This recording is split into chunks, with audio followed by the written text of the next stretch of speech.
안녕하세요. 베이시아 회원 여러분. 저는 경유의료원에서 근무하고 있는 산부인과 교수 이영주라고 합니다. 저는 고위험 임산부 전문으로 보고 있는 산과 교수고요. 오늘 이제 제가 말씀드릴 내용은 아기를 낳고 나서 출산 후 어떤 변화들이 생기는지 그런 챙겨야 될 것들 거기에 대해서 말씀을 드리고 싶은데, 첫 번째는 이제 출산 후 얘기지만 이제 출산할 때 분만 방법에 대한 고민들이 있잖아요. 분만 방법은 크게 두 가지죠, 그죠?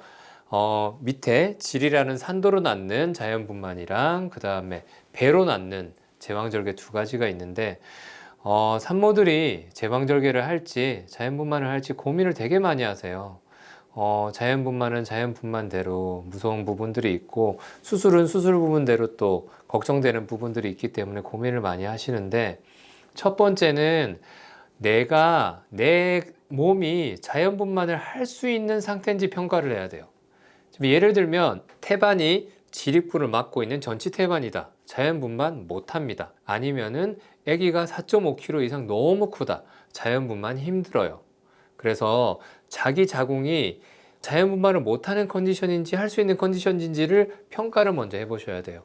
또 예를 들면 자궁 입구를 자궁 경부라 그러는데, 자궁 경부에 근종이 있다. 커다란 근종이 있으면 자궁 입구가 안 열려요. 그러면 열려도 아기가 근종에 막혀서 내려오지 못해요. 그러면 자연분만 못합니다. 그래서 다니시는 산부인과 선생님하고 내 몸이 자연분만을 할 수 있는 건지 안 건지에 대해서 아닌지에 대해서 평가를 해보시고, 우리가 유도분만을 하게 되고 자연분만을 하게 되는 두 가지 경우가 있잖아요. 진통이 걸려서 그냥 오는 걸 자연분만이라 그러고, 우리가 진통이 안 걸려서 유도분만, 분만 촉진제, 자궁을 수축시켜주는 촉진제를 틀어줘서 분만을 하는 거를 유도분만이라고 얘기를 해요.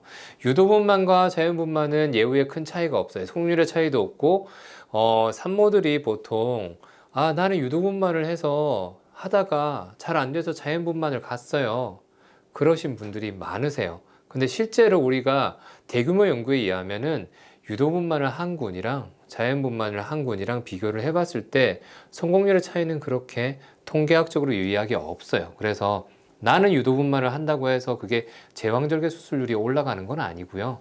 제왕절개 수술률은 여러 가지 차이점이 있는 거예요.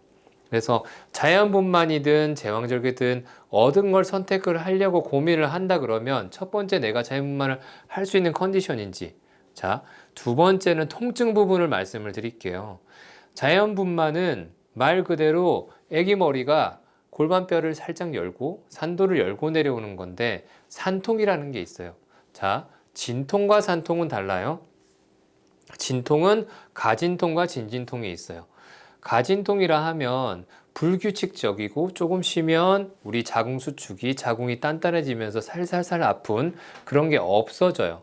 그거를 가진통이라고 얘기를 하고, 진진통은 규칙적으로, 진짜 진통은 규칙적으로 오면서 없어지지 않고 그 간격이 점점 짧아져요. 요즘에는 진통 시간 측정하는 앱이 잘 나와 있거든요. 그래서 만약에 본인이 38주, 39주, 37주가 넘었는데 배가 계속 뭐 밤마다 좀 아프다 그러면 앱을 사용을 해서 진통 시간을 측정을 해보세요.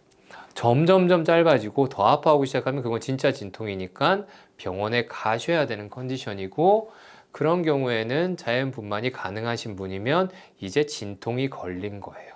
자, 산통은 뭐냐? 우리가 골반뼈가, 여성의 골반뼈가 이렇게 있잖아요. 골반뼈가 이렇게 있으면 골반뼈 안으로 아기 머리가 들어오기 시작한 이유를 진입이라고 얘기를 하는데, 이 진입 이후에 생기는 통증을 산통이라고 얘기를 해요. 산통은 말 그대로 많이 아픈 통증이고, 골반뼈 이전에 들어오는 시기를 잠재기, 골반뼈 이후에 들어와서 내려오는 시기를 활성기라고 얘기를 해요.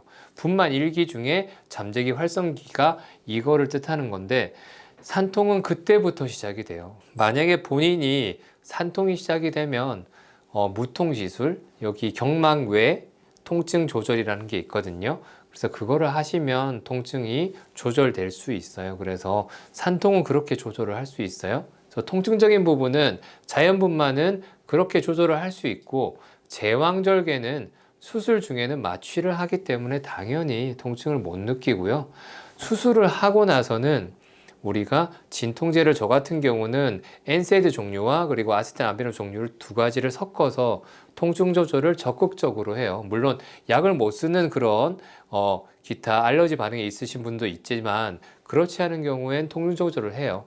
하지만 제왕절개는 그 통증의 강도가 조금 사람마다 다 달라요.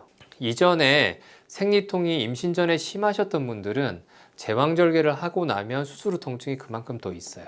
그리고 이전에 수술을 했고 두 번째 수술을 하시는 분들은 첫 번째보단 두 번째에 그런 수술 후 통증이 더 심해요.